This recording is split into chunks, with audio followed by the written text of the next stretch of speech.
Yo, what's up guys? Nagbabalik ka, Jorenzo. At ito na yung guys, sinasabi ko sa inyong part 2 ng ating A Day in My Life vlog. So let's go! So yan guys, matapos nating magpahinga at nagbihis na tayo, inabangan natin yung sundo natin at sumakay na tayo dito sa tricycle at uminom tayo ng Yakult. At isa to sa dahilan kung bakit tayo ngayon ay barado day ka ilong ga kay diha. So ayan guys, diribit-bit na naman dyan syempre yung binili natong cake para ibigay natin sa ating lola. Hindi pala yun sa akin, pinabili lang pala.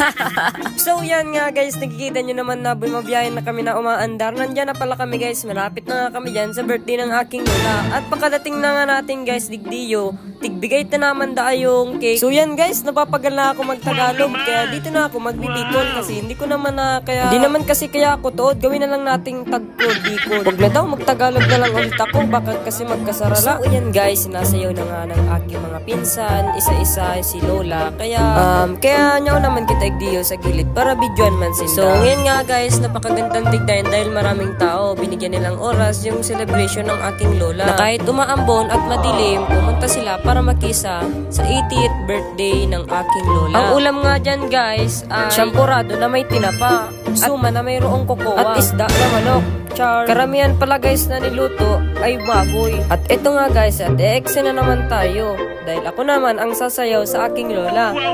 By the way nga pala guys, hindi nga pala ako yung sasayaw sana sa aking lola kasi yung kapatid ko ang nasa invitation dahil ayaw niya, kaya ako na lang. Sabi ko, sino ba naman ang tatanggi na isasayaw ko ang aking lola? Kaya hindi na ako guys nagdalawang isip na isayaw pa yung aking lola. Sinayaw ko na siya dahil para naman lang sasayaw, napakadali. Kaya sinayaw ko na siya para mapakita ko ang aking paggalang at respeto sa aking lola. At nagbigay na rin ng pasasalamat dahil linalagaan niya ako nung ako'y bata pa. At syempre, kung hindi sa kanya, wala akong nanay. Wala akong nanay na napakasipag at multitasking. Kung hindi dahil sa kanila, walang respeto ang ka-Jorens nyo. At wala rin sana pagkatakot sa Diyos. Kaya't pahalagaan nyo ang lola nyo at nanay nyo guys dahil hindi lahat meron yan. Kaya't kung ako sa inyo, kung meron pa kayo niyan habang nabubuhay pa siya ay pahalagaan nyo na at mahalin nyo na ng buo para sa huli hindi kayo magsisi. At dahil hindi natin alam kung hanggang kailan lang dito sila mabubuhay sa mundo, kaya't ibigay nyo ang nararapat na pagmamahal at respeto para sa kanila. At dahil hindi natin alam kung kailan sila kukunin ni Papa God. At yan ang daily advice ni Ka Jorenzo. At yan nga guys, matapos magpasalamat ng aking lola sa kanya mga inaanak at mga bisita, apo, anak na nag-prepare sa kanyang celebration at sinunod naman yung kainan guys dahil maingay na sila, alam na, gutom na. At sabi ko naman sa mga bisita ay wag na silang maya, kumuha na sila ng maraming pagkain at dahil marami pa baka masira lang kinabukasan pag hindi naubos guys. At sa mga naubusan ng pagkain, punta na lang po kayo next year dahil ubos na. Yan kasi hina-hina. At kung taga Bicol ka at hina-hina ka at hinang-hiya ay sigurado pumusta ka pa sa akin ay uuwi ka ng gutom. At matapos yung kainan guys at umuwi na yung mga maraming bisita at sumayawan naman yung mga lasing na bata. At ngayon narito naman tayo sa tabi para videoan yung mga bata na sumasayaw. At dahil lasing sila, ipapakita natin itong video kinabukasan dahil para mahimasmasa na sila. Ang saya ng mga bata, no? Ang sarap tuloy maging bata ulit.